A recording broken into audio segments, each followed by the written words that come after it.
तो दोस्तों, क्या विकसित देशों की सभ्यता के पीछे आंख मूंद करके चलना सही मायनों में बुद्धिमानी है? क्या ये इंटेलेक्चुअल इलिटरेसी का सबूत तो नहीं है? या फिर हम भारतीयता के ऊपर तर्क करना ही भूल गए हैं? या फिर ये तर्क करने की काबिलियत सुनियोजित तरीके से छीन ली गई है भारतीयों से?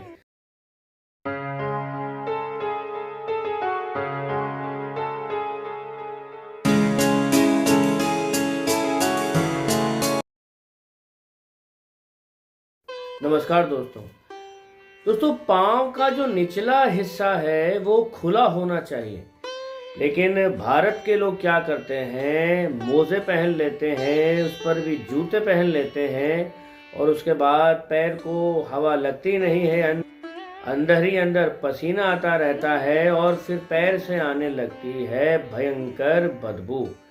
एक्चुअली भारत में जूते और मोजे पहनने की कोई नीड ही नहीं है और उसका सबसे बड़ा कारण ये है कि यहाँ की जलवायु ऐसी है ही नहीं। जूते और मोजे कहाँ पहने जाते हैं, आइए एक नज़र डाल लेते हैं।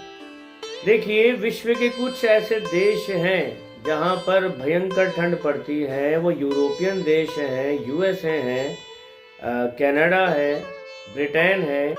इन देशों में भयंकर बर्फ पड़ती है और कहीं कहीं तो 8-8 महीने तक बर्फ पड़ती है। अब यहाँ स्थिति ये होती है कि इतनी भयंकर ठंड की वजह से पैर गलने लगते हैं और पैरों को गलने से बचाने के लिए ही जो है पैरों में सॉक्स, जूते पहने जाते हैं।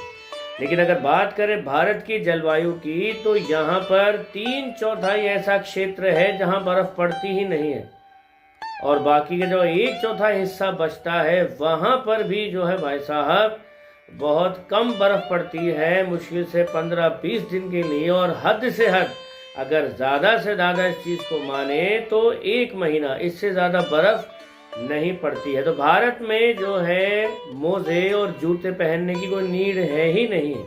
तो पूरे भारतवासी जो है, चाहे गर्मी हो चाहे कोई सा भी मौसम हो, जूते और मोजे पहन के घूमते रहते हो। भयंकर गर्मी में तो हालत खराब हो जाती है सॉक्स और शूज पहने हुए।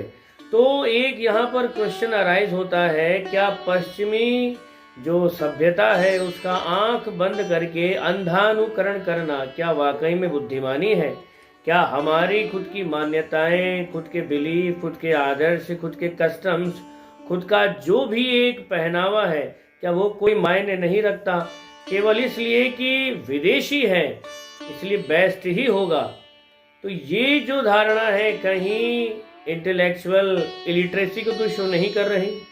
दोस्तों, आपका इसके बारे में क्या ख्याल है? कमेंट बॉक्स में कमेंट करके हमें ज़रूर बताइएगा। तो आज के शॉर्ट वीडियो में इतना ही। मैं आपसे फिर मिलूंगा मेरे नेक्स्ट वीडियो में। तब तक आप खुश रहिए, मुस्कुराते रहिए। जय हिंद।